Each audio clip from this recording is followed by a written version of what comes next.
براہ راست آپ کو اسلام لیے چلتے ہیں۔ اس وقت شہری رحمان اور چیئرمین NDA میں پریس کانفرنس کر رہے ہیں۔ یہ کافی تیز ہے جی، یہ 180 کلومیٹرز ونڈ گسٹ ہیں، اس سے زیادہ ہیں۔ وہ جو آپ وائٹ ایریا دیکھتے ہیں ان ساری میپنگز میں، وہ زیادہ تر ونڈ سٹارم ہوتا ہے۔ ڈسٹرکٹ کراچی جو اس کا ڈسٹنس ہے اس وقت کراچی سے، وہ دور ہوتا جا رہا ہے، بالکل جیسے ہم نے کہا تھا۔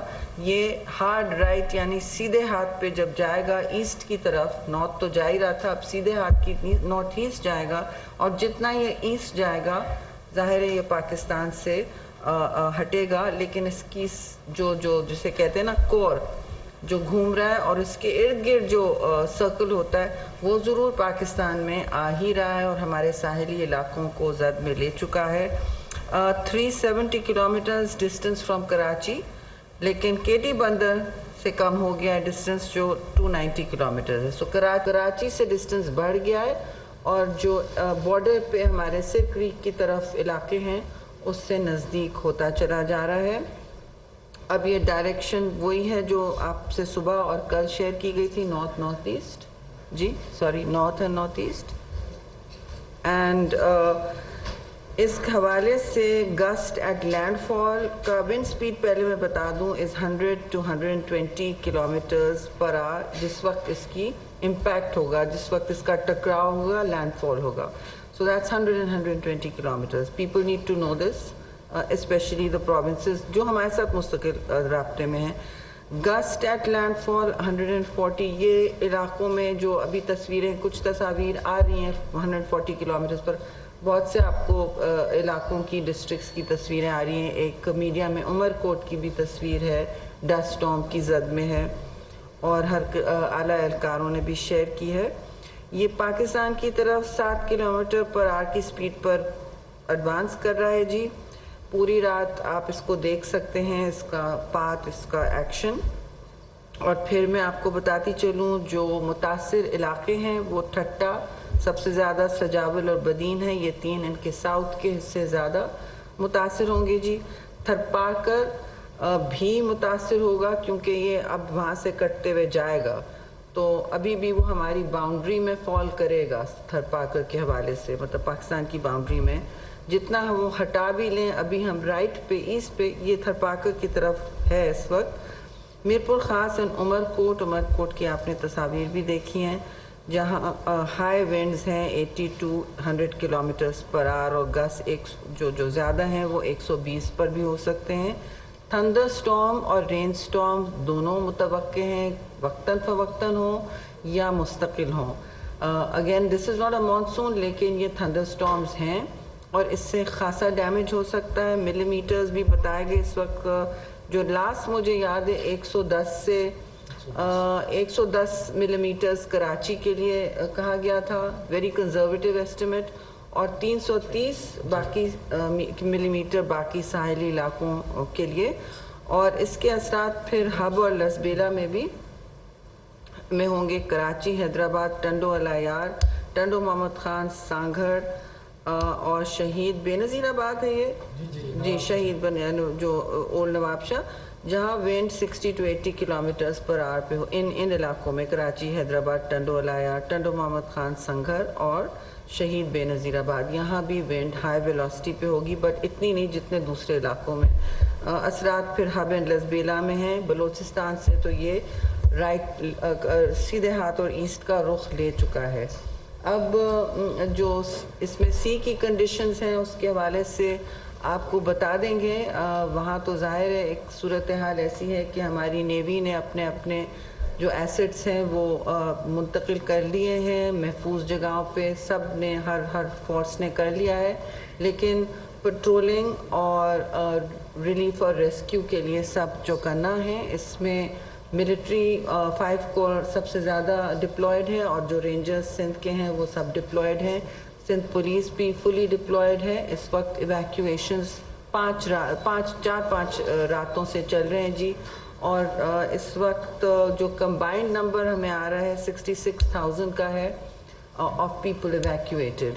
تو یہ میں پھر ریپیٹ کروں گی، ایویکیویشن انٹرنیشنل ایک پہلا ایکشن ہوتا ہے فرنٹ لائن ریاستوں کا جب اس طرح کا سائیکلون آتا ہے. جو لاس اینڈ ڈیمیج اس کے بعد نظر آئے گا اس پر ایک اور ظاہر الگ پلاننگ اور پیش رفت ہوگی. پھر جو لوگوں کو کہاں پہنچانا ہے, ان کو کھانا اور پانی پہنچانا ہے, وہ تو ابھی سے شروع ہے. لیکن کچھ لوگ, آدھے لوگ تو سندھ کے اپنے اپنے رشتہ داروں کے پاس جی چلے گئے ہیں. Excuse me. So that's a good thing. لیکن ایشو یہ ہے کہ لوگ اپنے اپنے گھر واپس خود سے نہ جائیں. جی میں نے صبح بھی یہ استدعا کی تھی, ابھی بھی یہ ہے کہ مہربانی کر کے اتھارٹیز کے ساتھ, ایڈمنسٹریشن کے ساتھ تعاون کریں, کوآپریٹ کریں.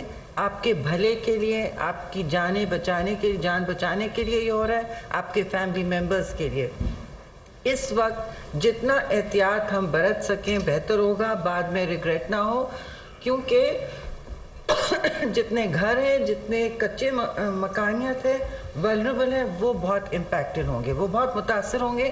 کچھ کے شاید گھر نہ رہیں, ایسا ہو سکتا ہے. اور مجھے افسوس ہے جی کہ یہ سارے وہ علاقے زیادہ متاثر ہو رہے ہیں جو پچھلے سیلاب میں 2022 کا جو تھا میگا فلڈ جو تھا اس میں متاثر ہوئے تھے. وہی علاقے ہیں جن کو ابھی ریکوری کا وقت نہیں ملا تھا. اور میں انٹرنیشنل میڈیا اور فورمز پہ جب بات کرتی ہوں, میں اس بات کی نشاندہی ضرور کرتی ہوں کہ یہ کلائمیٹ چینج کے شاخسانے ہیں, یعنی ماحولیاتی اثرات ہیں. موسمیات الگ بات ہے, موسم تو آپ کے سامنے ہے, لیکن اس کے پیچھے ماحولیاتی اثرات ہوتے ہیں. گلوبل وارمنگ ہوتی ہے, اس کے پیچھے سمندر کی گرمائش ہوتی ہے. جو انڈین اوشن ویسے بھی وارم رہتا ہے, اس وقت وہ زیادہ ہے. اور سی لیول رائز, یہ بھی ایک کلائمیٹ چینج کا ایک ڈائریکٹ امپیکٹ ہوتا ہے جی. تو یہ ساری چیزیں جب کمبائن ہونے لگتی ہیں تو آپ ویدر ایونٹس جسے کہتے ہیں ایکسٹریم ویدر, پھر اس کی فریکوینسی, اس کا آنا, اس کی شدت میں آپ دیکھتے ہیں کہ ایک اپورڈ ٹریجیکٹری ایک دیکھتے ہیں کہ زیادہ ہو رہی ہیں.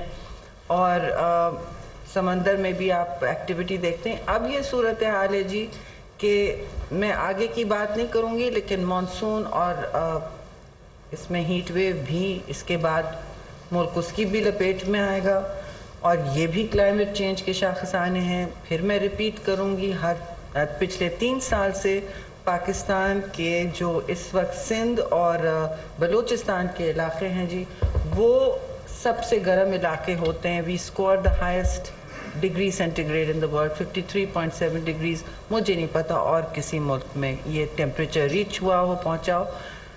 اگر ہے تو مائی سمپتھیز. لیکن اس وقت کنسسٹنٹلی پاکستان میں ہیٹ ویو ہر سمر بڑھتی جا رہی ہے. مانسون ایکٹیویٹی تشویشناک اور خطرناک اکثر ہوتی جاتی ہے, جیسے پچھلے سال کی فلڈنگ ہوئی تھی. تو ہمیں ظاہر ہے اپنا ایک سٹاک ٹیک کرنا ہوگا. وی نیڈ ٹو سٹاک ٹیک کہ ہم اب کیا پریپریشن کر سکیں, کیونکہ یہ جو ریزیلینس ریکوری ٹریپ ہوتا ہے, دس از مائی definition of the new developing societies and communities and countries which are in now constantly rebuilding from the last disaster, recovering from the last disaster, and are having to deal with the severe and accelerated impacts of climate change on its front line. تو پاکستان اس وقت hot spot ہو چکا ہے climate کا change کا. یہ ایک اس کا شاخسانہ ہے. آپ کو اگر کل کوئی کہے کہ جی ڈائریکٹ امپیکٹ نہیں ہے, سائیکلونز آتے ہیں سائیکلونز جاتے ہیں, سائیکلونز ہمیشہ آتے رہیں, لیکن ان کا نمبر اور فریکوینسی, تعداد اور فریکوینسی بڑھتے چلے جا رہے ہیں. یہ آپ کے سامنے ہے سب کچھ, اور یہ ایک انسان خود بھی دیکھتا ہے اور ایکسپیرینس کرتا ہے. یہ کوئی نیچرل یا قدرتی حالات نہیں ہیں. پلیز اس کو قدرت سے نہ منسلک کریں. یہ کلائمیٹ چینج کے امپیکٹس ہیں جس کے پیچھے جس کی ذمہ داری ہیومن ایکٹیویٹی